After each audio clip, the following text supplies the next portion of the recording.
Welcome back to the channel, guys. Welcome back to another video. So it's another video on the best worst teams in the NFL in each division.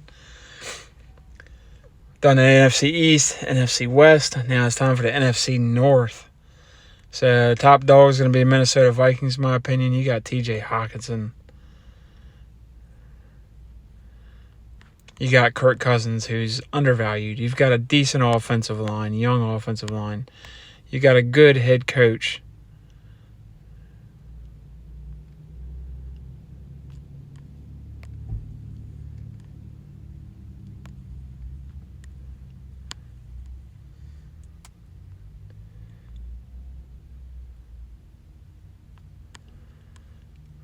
You've got a pretty good defense, a younger defense.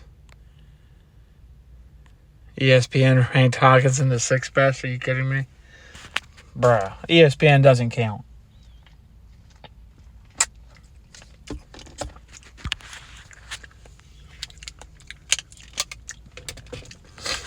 We're talking about the same organization that just fired Susie Colbert, Jeff Van Gundy, Steve Young, Todd McShay. I mean, they're falling apart. Screw ESPN. I could care less what they think. You got some real dodo birds over there.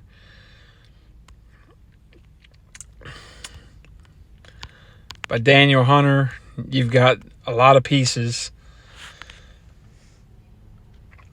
that I think can make a difference. And let's be honest, all the other teams are still building up. The only one I'd say is close to them is the Detroit Lions, which we'll go into next. But the Vikings have the best team in the NFC North. So with that being said, their competition, and I like Jared Goff a lot. Wanted him with the Cowboys in 16, but it worked out. We got Dak, so. It's Detroit Lions. Good general manager in Brad Holmes. Good head coach. Very good head coach. Bite your kneecaps off and all that stuff. Aiden Hutchinson's a star in the making.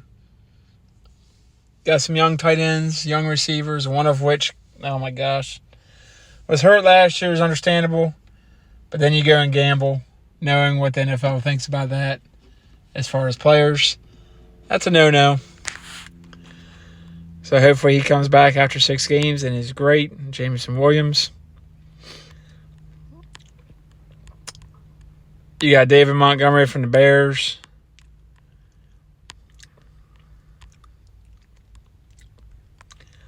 You got another young running back in the draft. I think you got a really good linebacker in Jack Campbell. Really good underrated linebacker. But he's not flashy, so not going to get the attention. And he's going to get pooed by analysts that don't know what they're talking about. You can call them analysts if you want. I don't care. But I like the Lions. I think they're the second, maybe even the best team. We'll see how everything shakes out with injuries and all, because you never know. But pre-training camp, Lions are number 2. Number 3, I'm going to catch a lot of heat for this.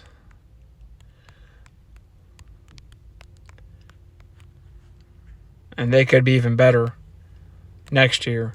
Chicago Bears, guys. Now, Chase Claypool, if he can get going, he's a star in the making, even though he ruined it with the Steelers, which was dumb. Dumb. They're getting some young guys. They're finally getting some talent around Justin Fields. That kid is really good. I've liked him at Ohio State.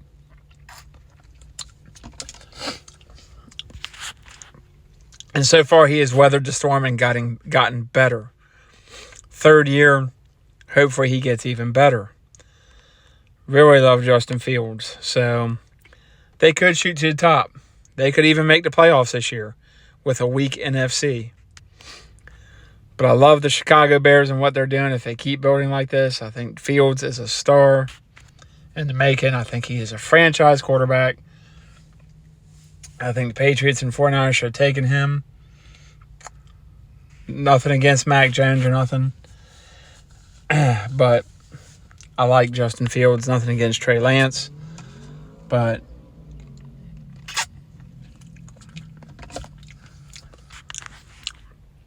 regardless, the Bears are for real. And this is probably going to make some people mad. But this team is going to go through the biggest growing pain of its history, just about. The Packers have some talent if they can step up. But they're getting older on defense. Their offensive line's getting older.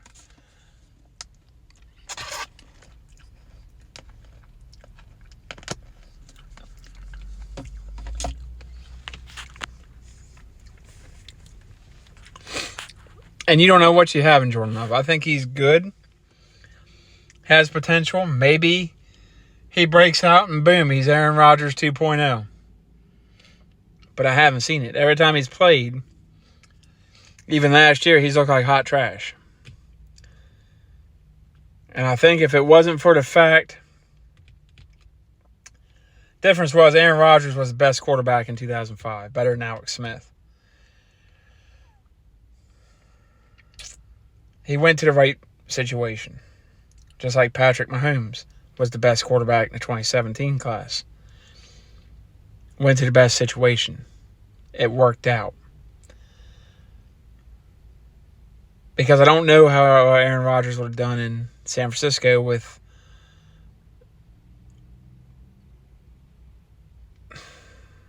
Mike Nolan and the people that were in place and management. That being said, he was a star. Jordan Love was not a star by any stretch of the imagination. He was good, but not Aaron Rodgers. Jordan Love fell because Jordan Love was not that good. And then he gets overdrafted, which hurt him immensely. Now, it helped him. He went and sat behind Aaron Rodgers. But it hurt him because they traded up for him to get him. So everybody thought, in a year or two, he's going to be the starter. And it didn't happen. That puts him behind the 8 ball. I haven't seen anything to tell me that he's ready.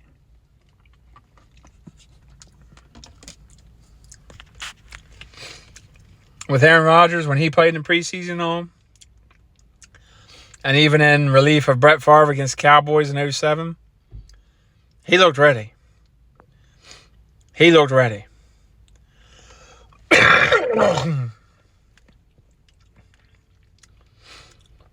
Jordan Love, hopefully, will prove me wrong. But you lost Dean Lowry, one of your better defensive linemen. You've lost a bunch of things. Zadarius Smith, and you've lost a ton.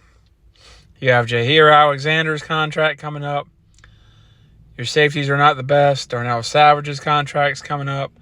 You got a lot of contracts coming up. And we know the Packers don't pay a bunch of players. Your draft was okay this year. Now I think Lucas Van Ness will be a star. Maybe not this year, but next year, the year after. That's not going to help you this year. Now, maybe he breaks out and is a star this year. I don't know. You're short on pass rushers.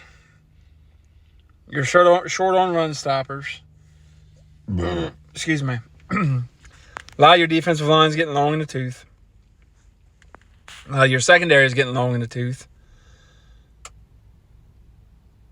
You do have 2 good cornerbacks.